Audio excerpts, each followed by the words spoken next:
10th का हिंदी का chapter है माता का आंचल। ये हम आज आपको कुछ क्वेश्चन आंसर हम लोग जो VVI किए हैं 1 नंबर के लिए MCQ के लिए, उसको आप एक बार देख लीजिएगा, है ना।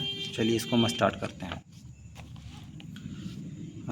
पहला जो क्वेश्चन है, भोलानाथ किसको देखकर सिसकना भूल जाते थे। ठीक है, तो खेल के साथियों को। अगर खेलने वाला दोस्त मिल जाए तो ऐसे भी लोग भूल जाते हैं ना, तो वही है खेल के साथियों को। आगे हम चलते हैं, माता का आंचल पाठ के लेखक कौन है। तो जो लिखने वाले राइटर का नाम है वो है शिवपूजन सहाय। ठीक है, तीसरा क्वेश्चन चलते हैं, माता का आंचल पाठ का नायक कौन है। तो कौन था उसका जो मेन नायक है, मेन किरदार है, उसका है भोलानाथ। चौथा चलते हैं, देखिएगा, भोलानाथ और उसके साथी अपने घरौंदे के किवाड़ किस चीज़ से बनाते थे। जो खेलते थे उन लोग तो किस चीज़ से खेला करते थे, यानी किवाड़ बनाते थे, दीवार वगैरह ये सब जो बनाते थे उसको किस चीज़ का। तो अगर बात किया जाए तो दिया सलाई की डिबिया से, यानी जो माचिस की डिबिया होता है ना, उससे बनाया जाता था। ठीक ना। पाँचवा चलें, भोलानाथ और उसके साथी निम्न में से कौन सा खेल नहीं खेलते थे। तो वो क्रिकेट नहीं खेलते थे। अगर अदरवाइज अगर देखा जाए तो खेती करना, ठीक है, या बारात का जुलूस निकालना और मिठाई की दुकान सजाना, ये सब चीज़ें उनका, ये सब गेम छोटा बच्चा खेलता है, बट क्रिकेट नहीं खेलता था। ठीक ना, इसलिए वो नहीं खेलते थे। अगला चलते हैं, दो लड़के बैल बनकर क्या खींचते थे।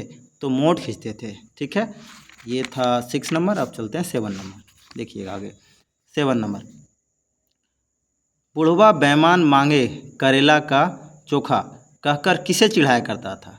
तो इसको जो चिढ़ाने का काम था, किसी का नाठा होता है उस हालत से था, तो ये है मूसन तिवारी को, एक नाम है, किरदार होगा जिसका नाम है मूसन तिवारी, उसी का है। ठीक है, अगला 8वां क्वेश्चन देखते हैं, मकई के खेत में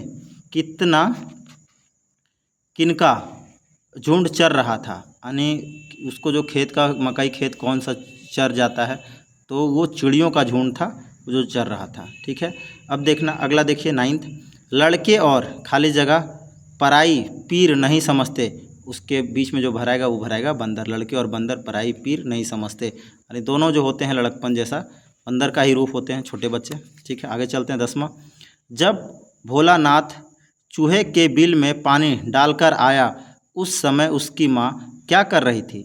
तो ये चावल साफ़ कर रही थी, उसकी माँ जो है चावल साफ़ कर रही थी। अब अगला चलते हैं, माता ने भोलानाथ के घावों को क्या लगाया। उसके जो घाव हो गए थे उसमें क्या लगाया, तो पिसी हुई हल्दी लगा दी घाव में। ठीक है, अगला चलते हैं 12 नंबर क्वेश्चन है, माता का आंचल पाठ में लेखक का बचपन में किससे अधिक जुड़ाव था, यानी सबसे अधिक किसको वो लगाव था। तो अपने पिता से था। ठीक है, ये 12 नंबर का क्वेश्चन था। अब चलते हैं 13 नंबर, देखिएगा, लेखक बचपन में अपने पिताजी के साथ कौन सा खेल खेलते थे, यानी कौन सा पिताजी के साथ वो कौन सा खेल खेलते थे। तो वो कुश्ती का खेल खेला करते थे। ठीक है, 14 नंबर चलते हैं, माता के आंचल उपन्यास में कब का घटनाक्रम है, यानी कब ये जो घटनाक्रम लिखा गया उसमें कब का लिखा गया है। तो 1930 के दशक का है। ये बहुत पुरानी है, 1930, यानी लगभग अगर देखा जाए तो 90-95 साल हो गए होंगे, है ना, उस टाइम का लिखा हुआ है जब भारत आज़ाद भी नहीं हुआ था। ठीक है, 15वां नंबर देखिएगा, लेखक को उनके पिता क्या कहकर पुकारते थे। क्या कहकर पुकारते थे, भोलानाथ। ठीक है, लेखक का असल में क्या नाम था, उसका जो नाम था उसका क्या नाम था। तो तारकेश्वर नाथ था। ठीक है, उसका जो नाम था वो तारकेश्वर था, बट उसका जो बोलते थे भोलानाथ बोलते थे। ठीक है, आगे बढ़ते हैं, आमले किसे कहते हैं। तो आम का उगता हुआ पौधा को कहते हैं। ठीक है, 18 चलते हैं, भोलानाथ पूजा के समय मस्तक पर कैसा तिलक लगाते थे। तो भभूत का लगाते थे, जो टीका लगाते हैं ना पंडित जी लोग, वैसे भभूत का लगाते थे। लेखक बचपन से ही किसके गले लग गए थे। तो किसके गले लगे थे, पिताजी के, यानी पिताजी के साथ उनका बहुत अच्छा व्यवहार था और ये था। ठीक है, चलिए ये आज का एक चैप्टर क्लियर हुआ। अगला चैप्टर भी बहुत जल्दी डलेगा ना, इसे आप पढ़िए, ये मेरे हम लोग की तरफ से इम्पोर्टेंट्स है ना। ठीक है, thank you, seeing for video now.